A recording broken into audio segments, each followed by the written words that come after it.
Hi, my name is Danielle Nowak. I'm the Access Services Librarian at the Sterling Morton Library, and I am a member of the Chicago Open Archives Planning Committee. We are here today to talk about past and future Chicago Open Archives participants. I am here with Jeanne Long. She is the Executive Director of the Chicago Collections Consortium. Hi, Jeanne. Thank you for being with us here today. Oh, thanks, Danielle. Thanks for having me. To start us off, how about you tell us a little bit about yourself and the consortium? Certainly. I've been Executive Director now at Chicago Collections Consortium all of 16 months, but certainly have known of the consortium for some time, having worked in cultural institutions within the city of Chicago. So it's been an exciting period for Chicago Collections. We have welcomed 9 new members, 1 new corporate partner as of last year. So our membership's growing, so we're excited about that. Great. Is there anything you'd like to tell us about your collections? Anything special you'd want to note? Certainly.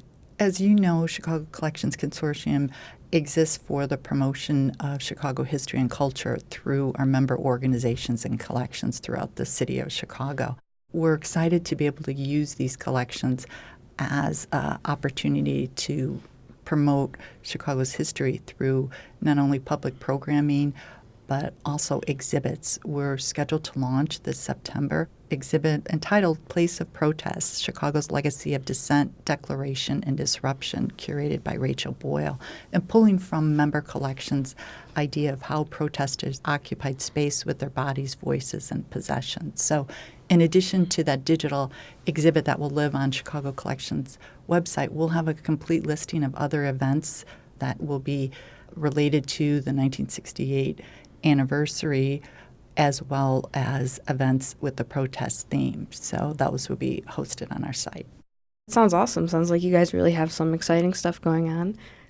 Generally speaking, who is your audience? Our audience is based on our website. We draw users from 170 countries, as well as users in all 50 states here in the U.S. Our audience consists of not only educators, researchers, the general population who wants to know more on the subject of Chicago history as it relates perhaps to the idea of my parents lived on this street. I'm looking for a photograph of this building, to genealogy topics to that effect, but also researchers in the topic of writing both historical archives and records. They want to dive in a little bit deeper. What's purposeful about Chicago Collections Consortium is the idea of the one-stop shopping for Chicago history, going to our website, typing in a phrase, you'll be able to pull from all our member collections, their holdings as it relates to their archival collections and resources, as well as information on those locations and how to have access to them. So it draws new audiences, to our member collections and what's happening at these sites too. So we've partnered with Chicago History Fair. We've been pleased to have representation from Chicago Public Schools, being able to hear their voices for their educators as well. So for student population, having access to the free resource of our Explore portal. And then the public audience, obviously, is those within the Chicagoland area that can attend our public lectures that are all free and open to the public. As a past participant of the Chicago Open Archives, what was your experience like with that, and how did it affect your archive?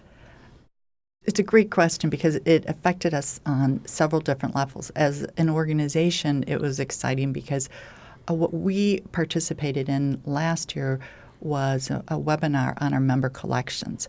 So having that conversation of the open archives to a variety of members being able to speak about their collections also brought into that internal collaboration, which is so important for a consortium and fosters that spirit.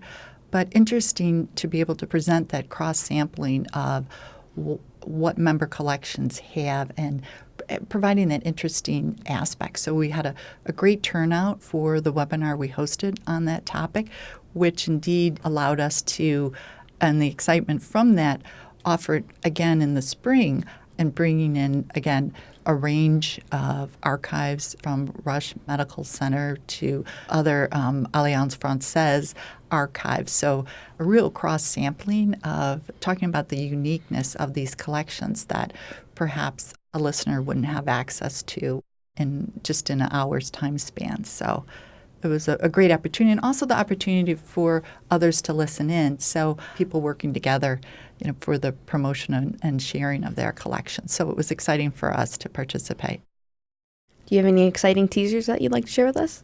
I certainly do. Upcoming on October 30th, Chicago Collections Consortium will be partnering with BMRC, the Black Metropolis Research Consortium here in Chicago. We'll be bringing in Layla Hughes Watkins, who's the executive director for Project STAND. Project STAND is a clearinghouse where academic institutions and researchers provide information as a centralized access point on archival documentation on student activism and dissent. So this lecture will be a nice complement to Chicago Collections Consortium digital exhibit that will be opening in September, Place of Protest, Chicago's Legacy of Dissent, Declaration, and Disruption, which will live on Chicago Collections website. Do you have any advice for potential future participants? For potential future participants in open archives, I'd say dive right in. You'll meet new friends along the way, but tap into new audiences, which I think that's what's so beneficial about having this within the month, but it allows all of us to look to the whole year in terms of programming as well to complement those efforts that are happening. So it gives a great focus for the area archivist on this topic of how can we share and cross our collections. So excited about that. All right, Jeannie, well, thank you so much for being here with us today. Oh, thanks so much for the opportunity to chat. Thank you for listening to the Chicago Area Archivists COA podcast. We would like to thank Chicago Area Archivists, Chicago Open Archives Planning Committee, engineer Allison Shine Holmes, and WFMT for their time and effort.